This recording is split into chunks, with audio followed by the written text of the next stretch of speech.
El Código da Vinci es una fascinante novela de caballería en la que una dama y un caballero de nuestros días parten en busca del Santo Grial. Este bestseller mundial ha vuelto a poner de actualidad un tema eterno. La Europa del siglo XII asistió a un despertar espiritual sin precedentes. En plena Edad Media, San Bernardo, creador de la Orden del Temple, impulsa un culto a la Virgen que le otorga la dimensión de una verdadera diosa. En honor a ella se construyen las asombrosas catedrales góticas.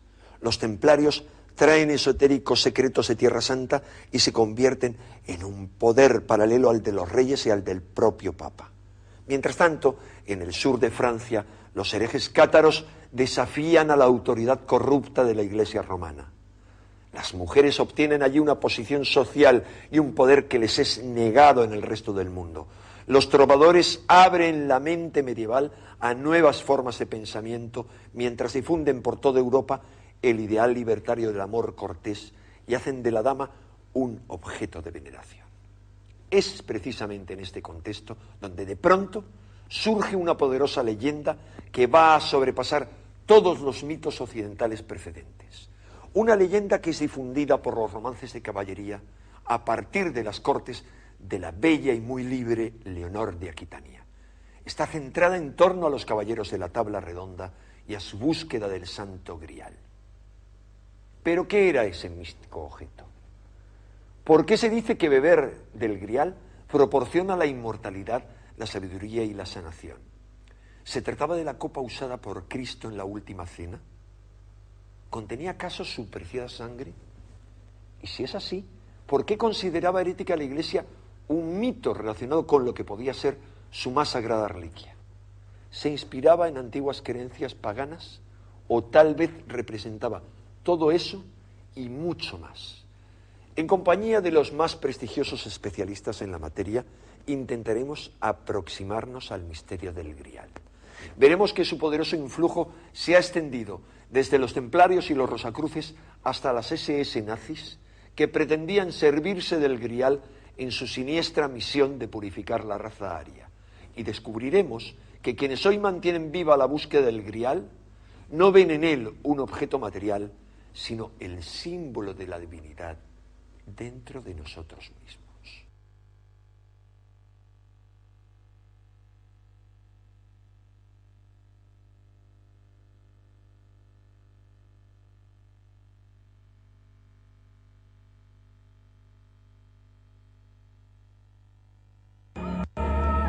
What is the secret of the Grail?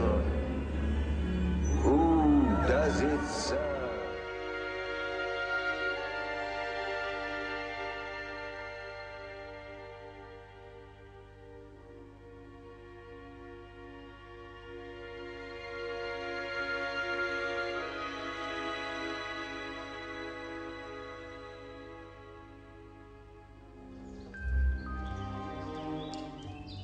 Me envió aquí una orden secreta de Inglaterra a la que pertenecí en otro tiempo. Me pidieron que buscase el lugar donde había sido destruida una hermandad de la Edad Media. Y él dijo: estamos en 1937, el año del Grial, y he estado esperándole. ¿Ha encontrado muchos buscadores del Grial? Sí, muchos. Llegaban en hordas de todas partes y con ideas muy diferentes. El Santo Grial, la Edad Media, un desafío y una crisis para la Iglesia. Una guerra brutal y sangrienta largamente olvidada y un castillo en el sur de Francia. La escena de la tragedia, Montségur.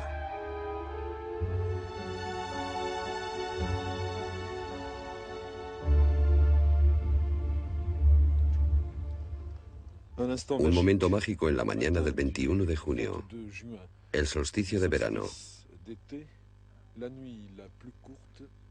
A la noche más corta del año sigue el día más largo.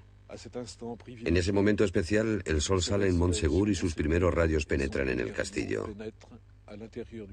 Montségur, el último refugio de los peligrosos adversarios del catolicismo. Montségur, el templo del sol para algunos, para otros, el castillo del Grial. El Grial parece tener tantas interpretaciones como buscadores. ¿Existió de verdad o es un símbolo de otros grandes secretos, la búsqueda de algo más? Este fue el principal misterio de la Edad Media. Para algunos era el Santo Grial. Otros hablan del tesoro oculto del Temple. Para mí es el Arca de la Alianza. No había ninguna reliquia religiosa más preciosa que el Arca de la Alianza. En el siglo XII, los templarios comenzaron su búsqueda. Con este objeto en sus manos, nadie los detendría. El escritor Graham Hancock siguió el rastro de los caballeros templarios por Etiopía y ante el guardián del arca. El Temple se consideraba una orden privilegiada. Pienso que ello pudo deberse a que poseían ciertos objetos sagrados. Para el escritor Jan Wilson, la búsqueda del Grial de los templarios fue por la posesión de la Sábana Santa de Turín, una imagen de Cristo muerto. La tela está en la Catedral de Turín, dentro de este cofre. Wilson cree que fue guardada como el secreto más sagrado, el Grial simbólico y el auténtico misterio de la Alta Edad Media. De allí proviene nuestra imagen de Cristo. Para los escritores Vaillant y Light, el Grial representa otro misterio. Aquí en el sur de Francia descubrieron indicios de una creencia. Jesús no habría muerto en la cruz y además se habría casado y tenido hijos. Su linaje se perpetuó en la dinastía merovingia y perduró incluso hasta hoy. Un secreto muy bien guardado por las órdenes esotéricas. Ningún objeto despertó tanta curiosidad, interés y especulación. El Grial, un símbolo, una copa de verdad. La leyenda dice que este hombre fue el primer portador del Grial. José de Arimatea, un rico judío que enterró a Jesús y guardó su sangre en una copa. Otros dicen que es la copa utilizada en la Última Cena. El esquivo Grial. Los ingleses lo ubican en Glastonbury, donde se supone que ha estado oculto durante siglos. Los actuales buscadores del Grial lo han situado en esta pequeña ciudad rural. Parece que algunos están haciendo un negocio muy bueno. Un sitio ideal para personas que no quieren descubrir el Grial y para charlatanes que juegan con los viejos mitos.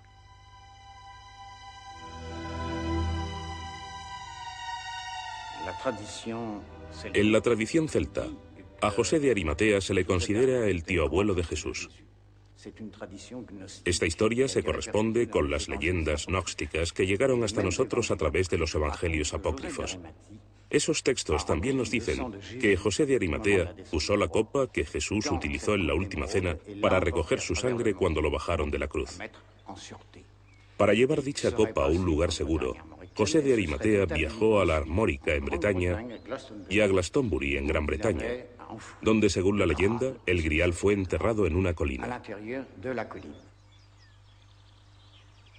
La leyenda relata que se convirtió en el padre de la iglesia celta, lejos de Roma, en verdes islas de bardos y druidas. Un mundo de tradiciones populares que nadie conoce mejor que el escritor e investigador bretón Jean Marcade. Los druidas tenían una visión muy espiritual del mundo y creían en una vida después de la muerte. Por eso, el mensaje cristiano fue aceptado fácilmente por la población celta. Muchos druidas empezaron a profesar la nueva religión. En sus rituales, no obstante, los cristianos celtas conservaron sus antiguos símbolos y creencias mágicas, especialmente su culto a las piedras y a los árboles que consideraban sagrados.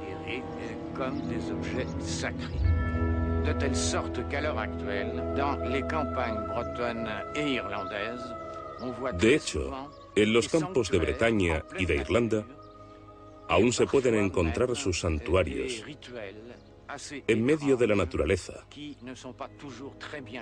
y vestigios de extraños ritos.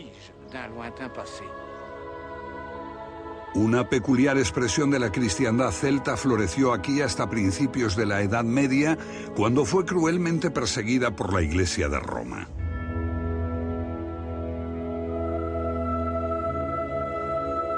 La historia afirma que esto arruinó la abadía erigida sobre el sepulcro del rey Arturo, pero es dudoso que él haya estado alguna vez aquí. Arturo parece pertenecer más al reino del mito y la leyenda que al mundo de la historia. Arturo, el rey de la tabla redonda y la búsqueda del Grial.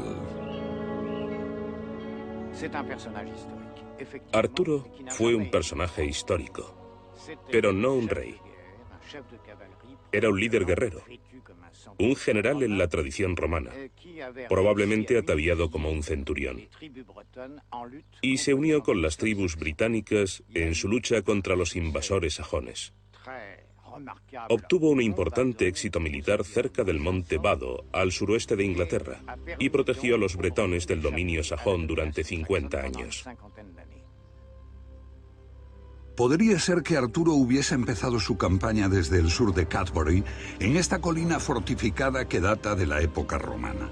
Pero aparte de las antiguas crónicas y de la tradición oral, no hay rastros de sus hazañas históricas, y estos trabajos no hablan de Arturo ni del mago Merlín.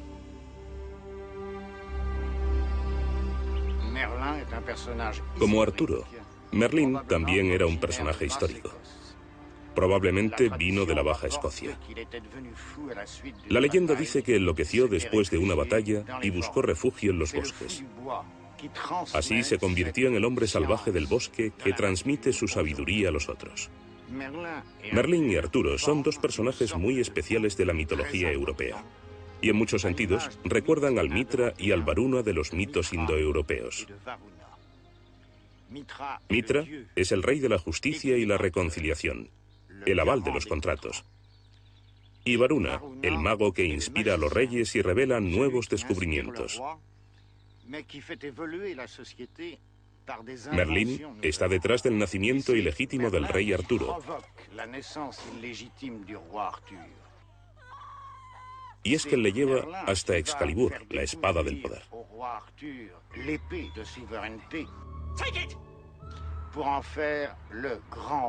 Para convertirlo en el gran monarca que se espera restaure el poder y la grandeza del reino. Entonces es cuando Merlín desaparece y deja que Arturo actúe solo. Lamentablemente, la leyenda cuenta que aunque Arturo poseía conocimientos druídicos, también era un rey corriente y mortal, con todas las debilidades humanas.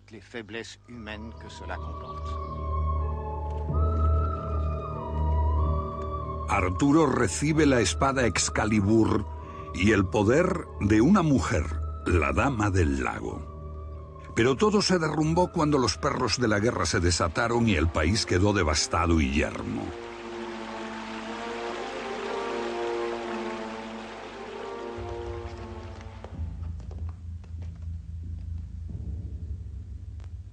Tenemos que hallar lo que se perdió. El Grial. Solo el Grial puede restaurar la fertilidad perdida. Busquen por todas partes. Solo el Grial puede redimirnos. Hallar el Grial o morir. The king has spoken. I will ride forth in the name of that quest. We will find this Grail or die.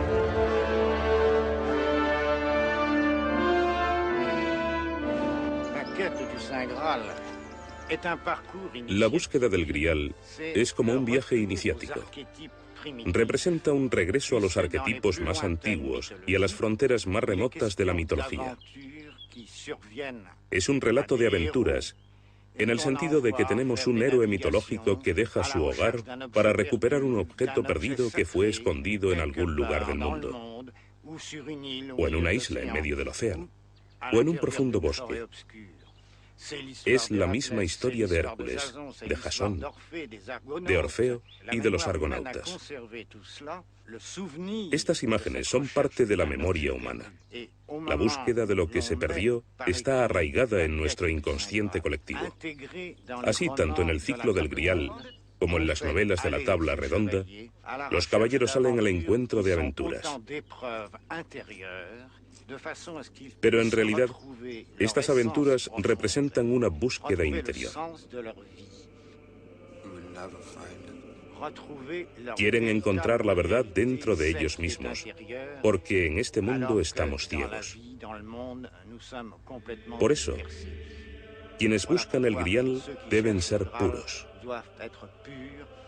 Son los únicos que pueden romper las ataduras de este mundo y hallar el camino al castillo de cuento de hadas, donde está guardado ese sagrado cáliz o vaso, buscado por muchos y encontrado por muy pocos. Una búsqueda tan vieja como el hombre mismo. El Grial de Arturo también puede ser un caldero que proviene de tiempos anteriores a la era cristiana, cuando los druidas gobernaban el mundo celta. Uno de los objetos mágicos de la mitología celta era un caldero que fue traído de unas islas situadas en el lejano norte. Este caldero ofrecía alimento sin fin a quienes lo merecían y fue considerado fuente de inspiración divina y de renacimiento.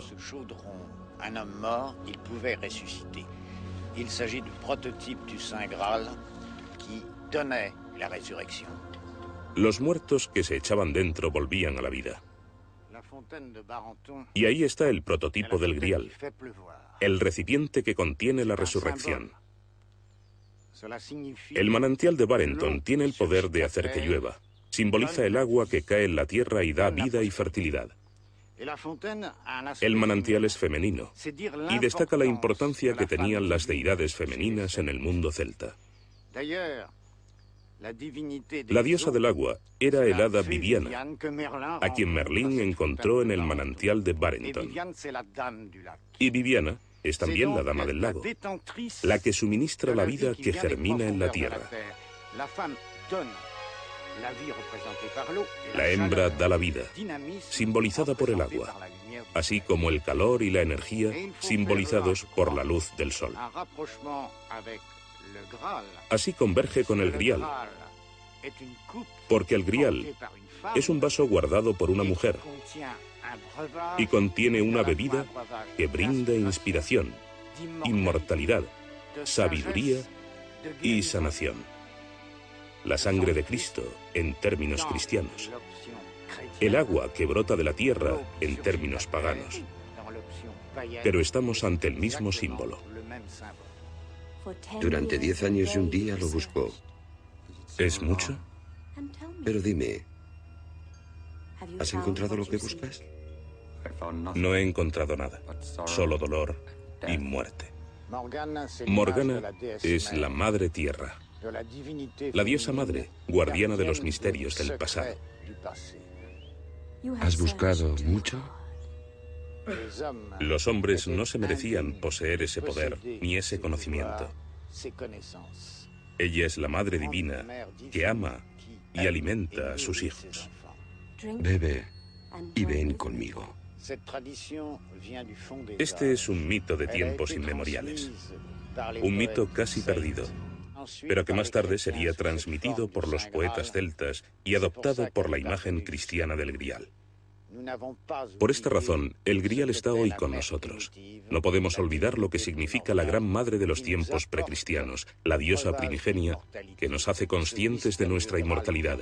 Ese misterioso Grial perdido en un castillo, en lo profundo de un bosque o en una isla en medio del océano. Pero hay otra tradición, y nos dice que la historia fue diferente.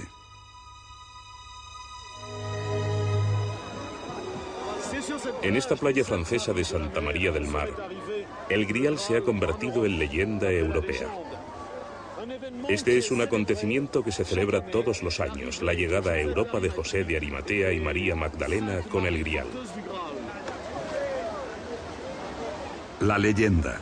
El relato francés dice que José de Arimatea llegó aquí con algunos amigos íntimos de Jesús. María Magdalena, Sara.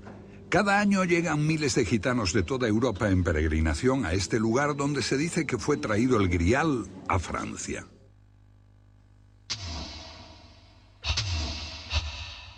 Y también aquí estalló un viejo conflicto dentro de la cristiandad y hubo una guerra.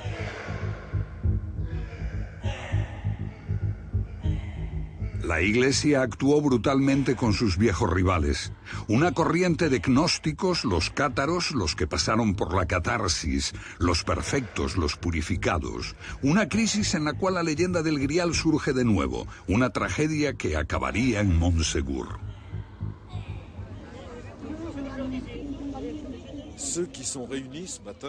Quienes se congregaron aquí esta mañana, a los pies del castillo de Montsegur, han venido a conmemorar un acto de barbarie cometido hace 750 años. Después de un asedio que duró 10 meses, 250 perfectos que bajaron del castillo fueron quemados vivos en ese lugar. Este suplicio de Montsegur acabó con los cátaros. La mayoría de estos hombres y mujeres eran descendientes de soldados y también familias que durante 10 meses lucharon y resistieron el asedio católico a Montsegur. Esta gente protesta ahora contra la intolerancia que acabó brutalmente con el catarismo. El catarismo nació en la Edad Media, pero tiene raíces tan antiguas como el catolicismo.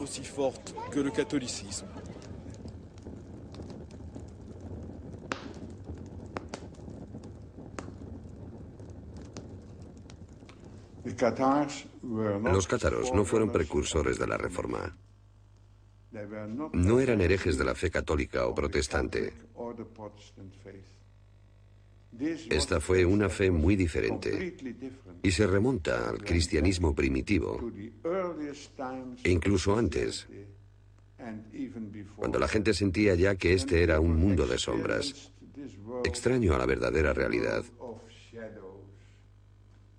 al mundo espiritual y divino. Y creían que podían encontrar en sí mismos el mundo real. No necesitaban intermediarios, ni a la Iglesia ni a la Biblia. En 1945, unos campesinos egipcios de Nag Hammadi encontraron una biblioteca de viejos pergaminos. Habían sido escondidos en los albores de la cristiandad por hombres perseguidos. El descubrimiento dio fama científica mundial a Gilles Quispel. Los documentos que ayudó a traducir y publicar eran las enseñanzas de los gnósticos. Para los gnósticos, este mundo no es el real, sino una vaga sombra. La clave de la verdad es la gnosis. El verdadero conocimiento está en el corazón. Para ellos, eso es lo que enseñó Jesús. Estas son las palabras secretas que Jesús dijo y que Dídimo Judas Tomás escribió. El Evangelio gnóstico de Tomás, rechazado por la Iglesia, afirma que recoge las verdaderas palabras de Jesús, escrito antes que los de Marco y Mateo. Los Evangelios de Lucas y Juan llegaron incluso 2 o 3 generaciones después de Cristo. Los cátaros eran gnósticos. Ellos recogieron la herencia de los antiguos gnósticos que vivieron en Alejandría, en Egipto, a comienzos de nuestra era.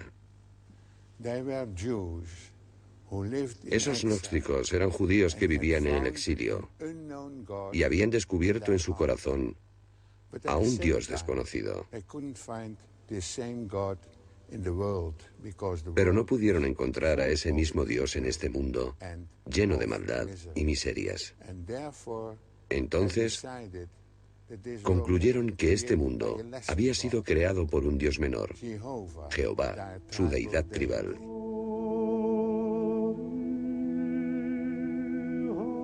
El mundo era un infierno. No puede ser la obra de un Dios bueno. Dios no pudo crear el paraíso y la tierra. Ese Dios del Viejo Testamento creó solo la materia. Para los gnósticos, Jehová es un falso Dios. Al crear al hombre, lo aprisionó en la materia, lo arrastró a una vida de dolor que acaba en la muerte. Y el hombre, creado a su imagen, está tan absorto por crear, construir y acumular que ignora la chispa de la verdad y lo divino que hay dentro de él.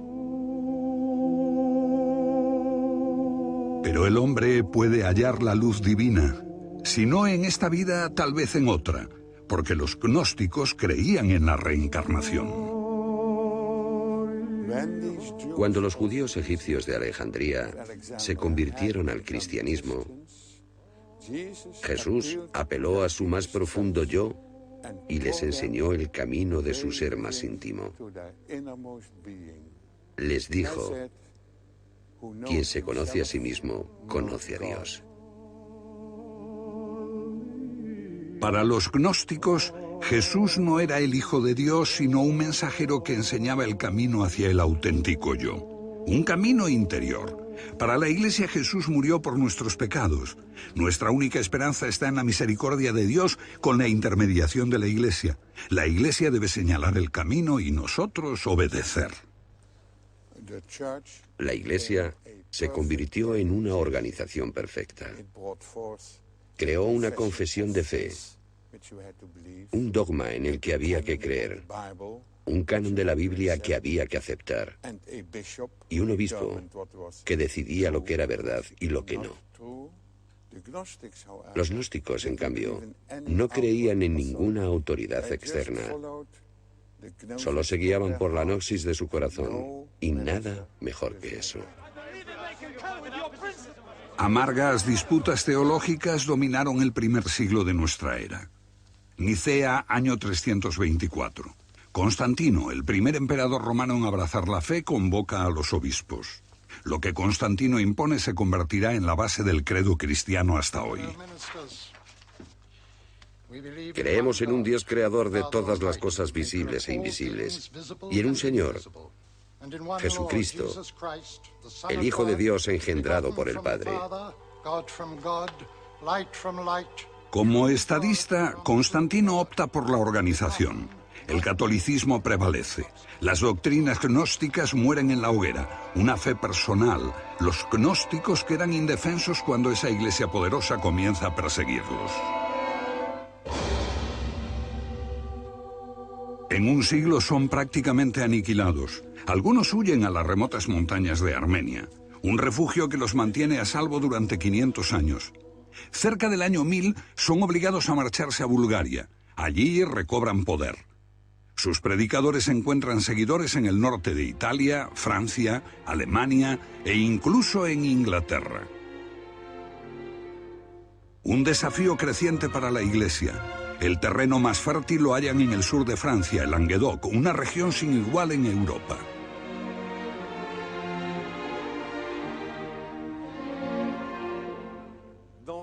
En aquella Europa sumida en la oscuridad de la Edad Media, el Languedoc ocupaba un lugar muy especial. Era un país rico y también un país libre donde florecía el arte y se cultivaba la literatura. Aquí, en Toulouse, se creó la primera Academia de Juegos Florales, que cada año premiaba a los mejores poetas. En los años oscuros de pronto surge la poesía, la literatura, la canción. Florece el comercio. El mundo musulmán se abre a nuevas ideas. Con palabras y canciones se proclama la libertad del hombre. Libre de las garras de un clero ignorante y codicioso, aquí sale a la luz el gran desafío a la Iglesia. Este es un mundo donde el hombre llega con un mensaje de simple amor espiritual. Son llamados los cátaros, los que han sido purificados. Rechazan la riqueza y el matrimonio, llevan vidas de austeridad que pocos pueden seguir. Pero en un tiempo en el que los hombres no importaban casi nada, ellos enseñaban un camino individual hacia Dios. Y eran recibidos con los brazos abiertos en las cortes, en un mundo que anhelaba la pureza y la libertad de espíritu.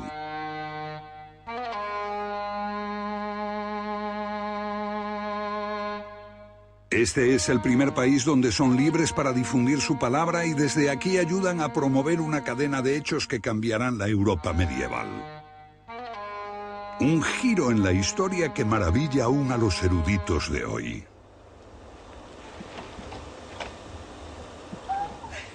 Un mundo totalmente agriado por la violencia masculina, de pronto sufre la conmoción de algo inesperado.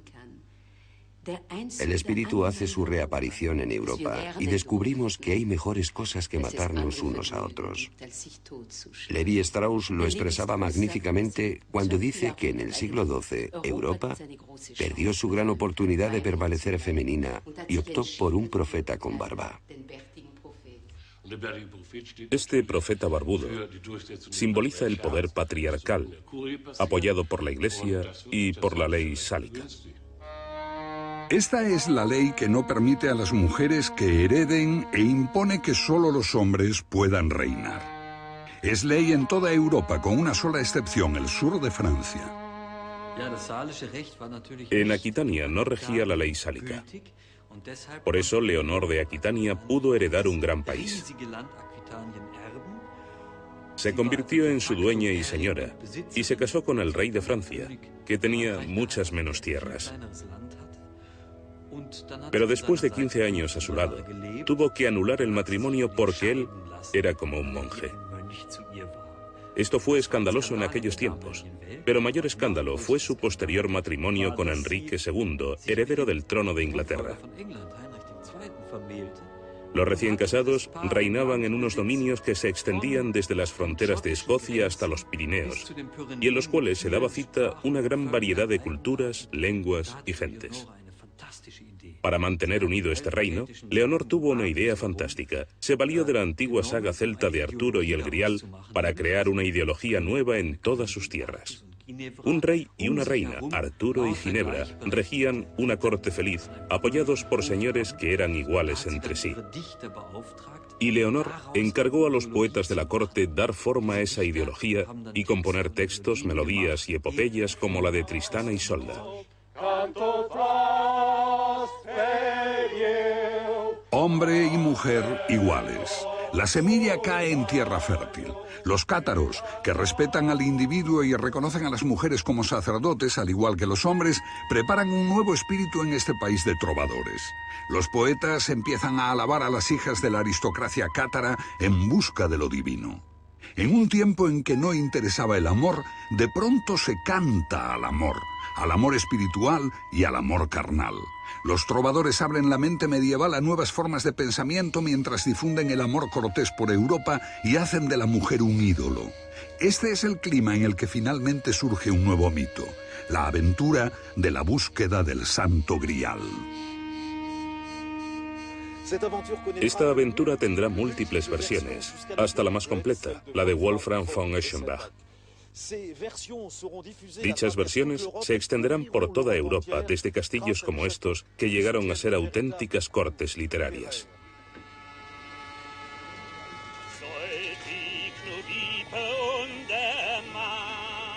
Ningún mito ha conquistado tanto los corazones de la Europa medieval. Nos habla de combate caballeresco, de amor y búsqueda, de la sangre de Cristo, de José de Arimatea, el esquivo Grial y su misterioso castillo donde el mismo Cristo ofició la misa final. ¿Qué idioma es este? El alemán antiguo, el mismo que empleó Wolfram von Eschenbach para escribir su Parsifal. Parsifal, la última y más enigmática versión del mito.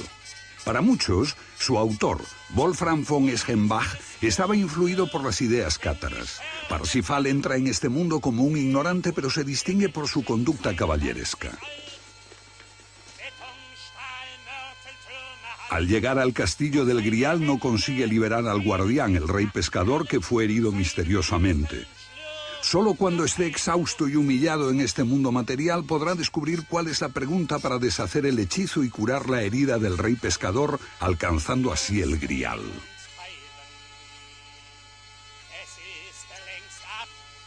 Es el camino que conduce a la pureza, un camino hacia lo divino, y después de los cátaros otras ideas se pusieron en marcha. Von Eschenbach lo escribe en este castillo de Wildenburg bajo la mirada de una poderosa orden, la de los caballeros templarios. Dedicada por el Papa a los cruzados, ellos han buscado otras creencias. las ideas gnósticas que subsisten en Oriente Medio y que pueden haber llegado a preservar los secretos más ocultos de la Iglesia. Wolfram von Eschenbach y las historias templarias del Grial. Eschenbach menciona a los templarios como los caballeros del Grial, ¿verdad? Sí, él codificó estos secretos en sus epopeyas, donde Parsifal permanece siempre puro. Por supuesto, también los templarios tenían sus secretos. La orden tenía un estatuto secreto. Y sin duda también debían haber poseído conocimientos y cultos secretos. Und geheime Kulte gegeben haben, aber nur für die Initiierten, das heißt für die oberen Ränge des Ordens. Hay, en efecto, unas ruinas templarias muy cerca, llena de pasadizos, Bromberg.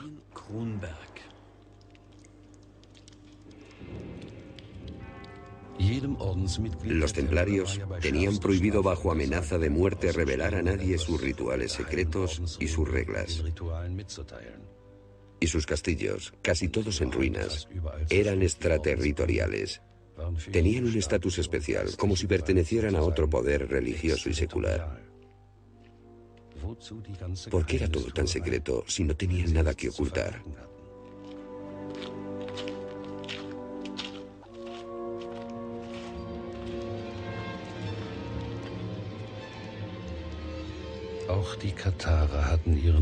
Los cátaros tenían pasadizos subterráneos para sus iniciaciones, que se remontan a los griegos y a los cultos mistéricos de Medio Oriente. Un rayo de luz podía haber iluminado un culto aquí, un encuentro secreto con el nuevo Dios. Los templarios y los cátaros podrían haber adorado al mismo Dios en lo profundo de la tierra.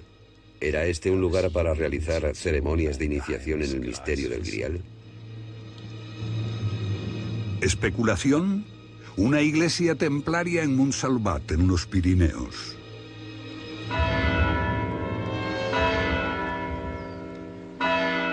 Y contiene asombrosas muestras de cultos muy antiguos, bastante ajenos a la iglesia de Roma. La cabeza de Sofía, que simboliza la verdad gnóstica. Símbolos de dioses paganos y de estrellas como Orión, la constelación del antiguo Egipto, venerada como el dios Osiris. Aquí está el gran cazador con Sirio, la estrella del perro, su compañero, o Isis, la consorte de Osiris. Dioses egipcios de la resurrección, la pirámide, incluso el caldero de los druidas celtas. Algo iba a ocurrir. Los templarios serían destruidos después, pero antes la Iglesia destruyó a los cátaros.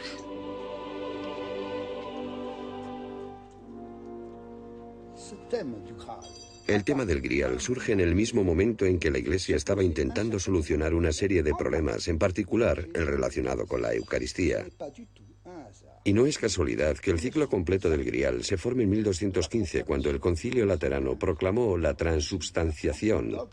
Esto significa asumir como dogma el misterio por el cual el pan de la hostia y el vino realmente se transforman en el cuerpo y sangre de Cristo, algo en lo que no creían los cátaros.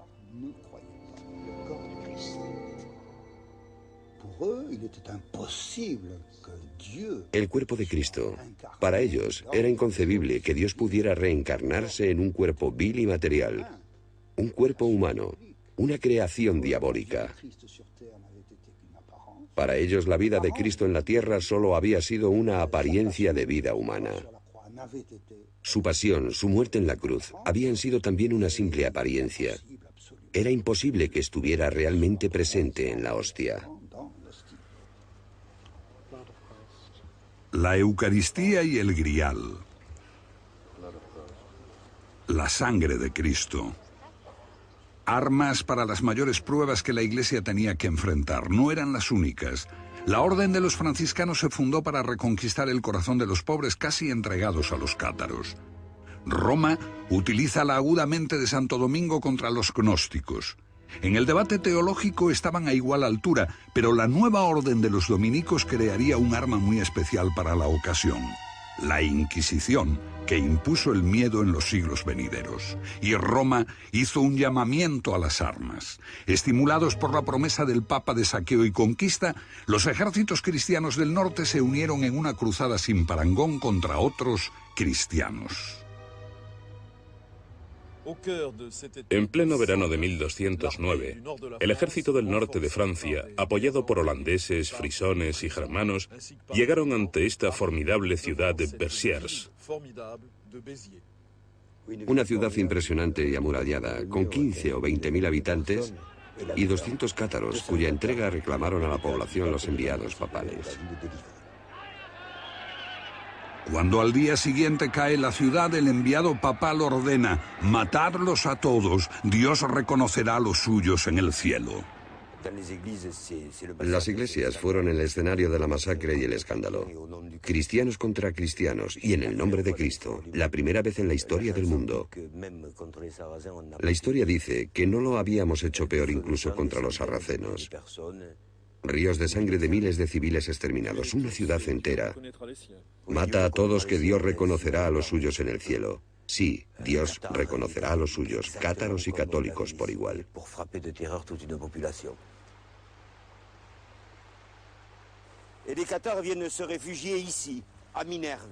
Algunos cátaros se refugiaron aquí en Minerva, un pequeño pueblo en las montañas que parecía inaccesible.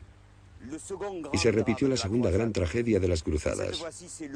Esa vez fue el suplicio en la hoguera. Al rendirse, se pidió a los cátaros que apurasen de su fe, pero respondieron que no, tenían que ser quemados. Era la ley de la Iglesia. Allí, en aquel prado, se apiló la leña. Serían arrojados en ese lugar, pero decidieron saltar ellos mismos. Estaban convencidos de que su martirio les conduciría directamente al cielo, a la divinidad. Y saltaron y murieron 140 hombres y mujeres fieles a su fe.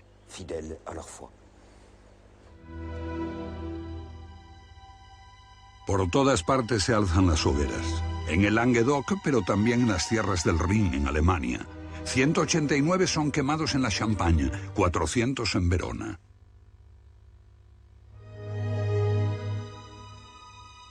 El Languedoc, la región más rica de Europa, es pasada a cuchillo. Languidece bajo un siglo de cruzadas y persecuciones mientras la Iglesia maldice a los cátaros.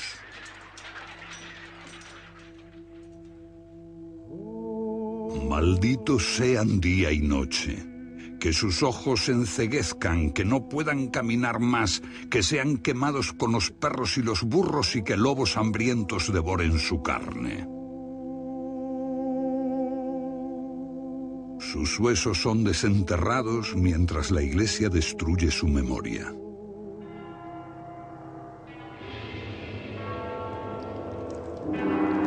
Pero es la Inquisición la que destruirá el espíritu del Languedoc. Hasta el pueblo más pequeño, cada granja es escudriñada. Se le dijo a la gente: bien, probadnos que sois sinceros. Traicionad a vuestros padres. La traición se institucionalizó y toda esa sociedad se derrumbó.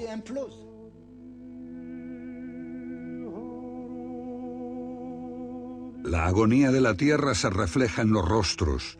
No obstante, deberán pasar 100 años antes de que muera el último cátaro. El Languedoc está exhausto, su gente literalmente diezmada. La oscuridad durará siglos.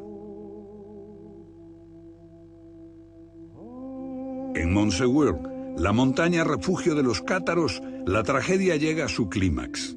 El asedio acaba tras 10 meses. Pero poco antes, un líder cátaro y 3 hombres atraviesan las líneas enemigas y desaparecen en los centenares de grutas de las proximidades. Lo que transportaban sería motivo de rumores durante siglos. ¿Tesoros? ¿O solo medios de salvación y la esperanza de preservar su fe? La leyenda diría más tarde: ¿el Santo Grial?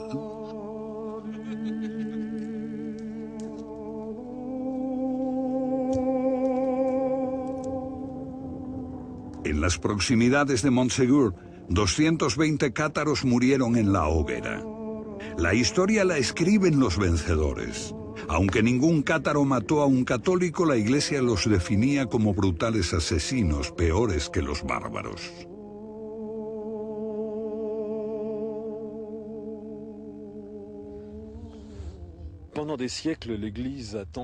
Durante siglos, la Iglesia trató de que la gente olvidara las hogueras y el catarismo. Pero desde hace unos 50 años, Montsegur surgió del olvido, salió de la oscuridad, gracias a los poetas y a los historiadores, pero también a las sociedades esotéricas afines al catarismo.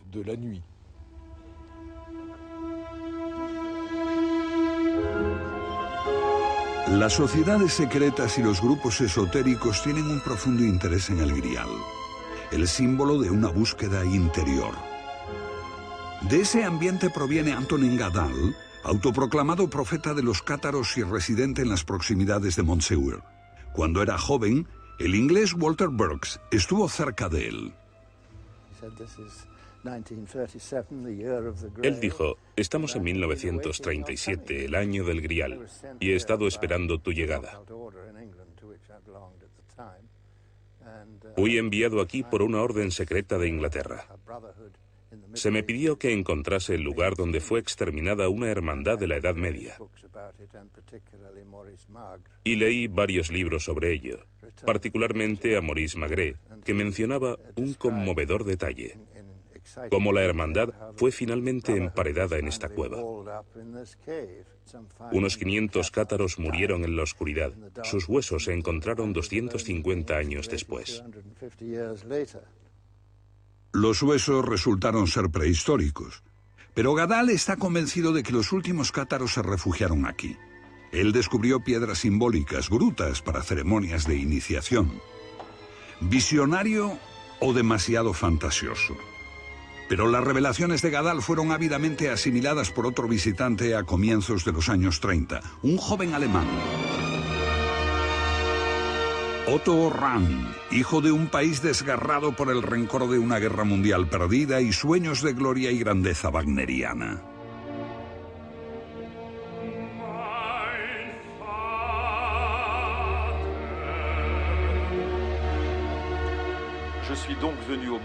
Nací bajo el brillo mágico del Grial. Parsifal, Sigfrido, Odín, Botán fueron mis padrinos. Sin este alemán romántico, Otto Rahn, no habría existido un renacimiento del Grial, ni de Montsegur, ni de los cátaros. Otto Rahn, inspirado por Gadal, explora con esmero las grutas y montañas próximas a Montsegur y publica un libro, La Cruzada contra el Grial. Un libro que él pensaba sería traducido en todo el mundo.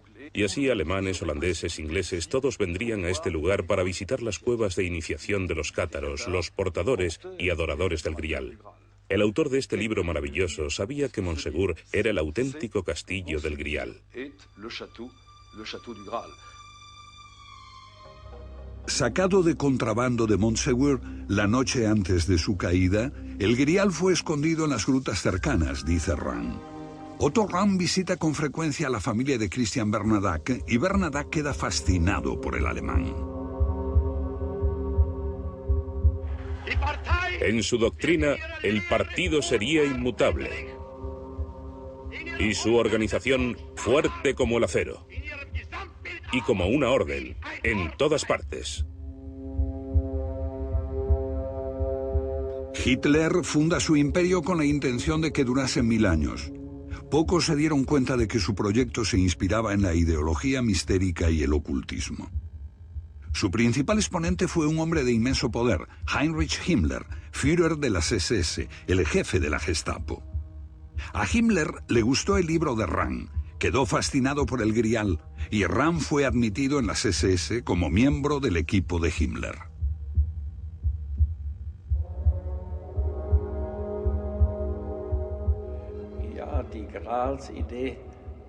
Bien, la idea del Grial se tomó prestada ya de la sociedad Thule, de los teósofos y los antropósofos, y pasó a Viena en tiempos de Hitler,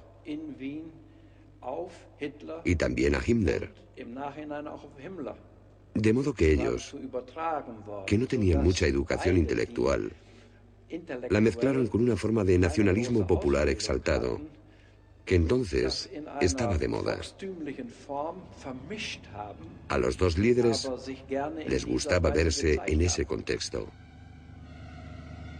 Hitler como Parsifal, el salvador del santo grial de la sangre germana. Su guardia pretoriana, las SS, son la punta de lanza de su nueva élite germana. La Orden Negra de la Muerte de Himmler estaba destinada a conseguir la pureza de raza. Himmler inspeccionaba los campos de concentración, los veía como una tierra de iniciación, un lugar donde las SS podían templar su carácter y participar en el secreto de la muerte. Y esto es el Wewelsburg, su castillo secreto de la tabla redonda, donde los 12 tenientes generales más destacados de su círculo más íntimo se reunían para planear el futuro. Él no le permitía a nadie ver sus cartas. Desde aquí, la vida más íntima de las SS fue tomando forma. En torno a este sol negro, los elegidos de Himmler hacen planes sobre el futuro oculto de los nazis. Wewelsburg será el centro de las SS. Su forma evocaba la lanza sagrada que hirió a Cristo en un costado. Y en los ocultos laberintos del pensamiento nazi, Otto Rahn servirá de ayuda para unificar ese mito con el Santo Grial e integrarlo en una fantasía de culto germánico y nueva caballería.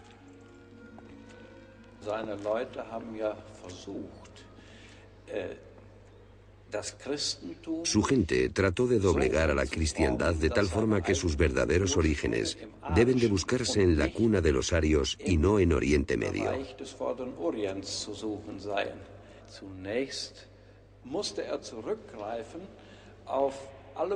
Por eso tuvieron que recurrir a toda clase de ideas ocultas e ideologías que habían proliferado en Europa.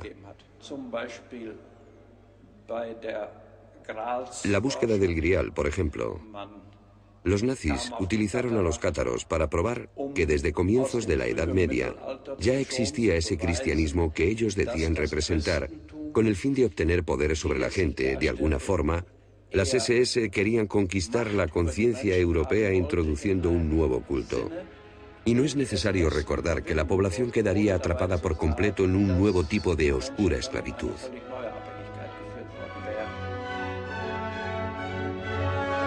En las cercanías de Exterstein se construyó un lugar de culto donde los nazis representaron el dragón como al demiurgo malvado que creó el mundo, Jehová amenazando al Cristo gnóstico.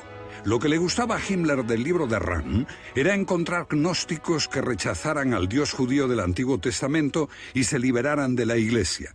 Durante varios años, Rahn formó parte del personal del Reichsführer Himmler, pero decepcionará a su jefe. Él se resigna a pesar de las cartas que prometen una retribución.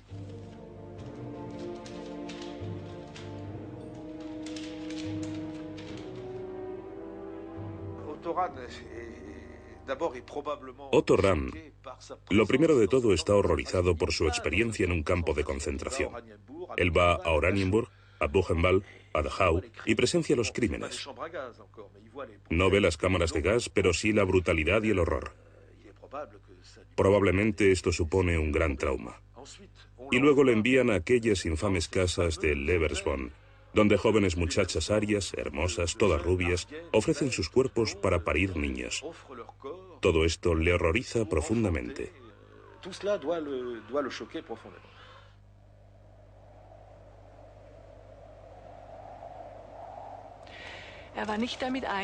Él no estaba de acuerdo con un intento de las SS para utilizar mal el conocimiento del Santo Grial.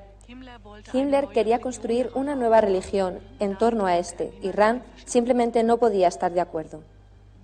En la noche del 12 al 13 de marzo de 1939, mi tío, Otto Rahn, tomó el Endura, la salida voluntaria desde esta vida de los cátaros.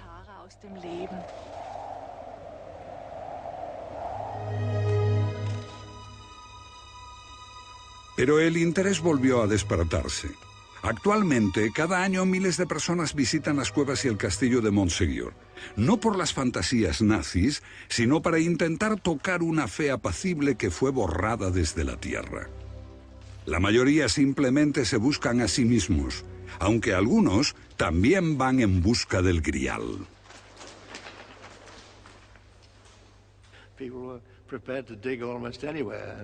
La gente estaba preparada para excavar casi en cualquier lugar. Posiblemente estaban inspirados por alguna fuente de conocimiento sobrenatural para saber dónde excavar. Pero el Grial no es un objeto material que tú puedas encontrar físicamente. Es un símbolo que se refiere a la posibilidad de absorber algo de lo divino. Obviamente, si tenemos una experiencia con lo divino, no podemos absorberlo, solo lo que nuestra capacidad nos permita. Simbólicamente, la copa puede contener alguna porción de la luz divina. Así que en realidad, la búsqueda del Grial es la búsqueda en nosotros mismos.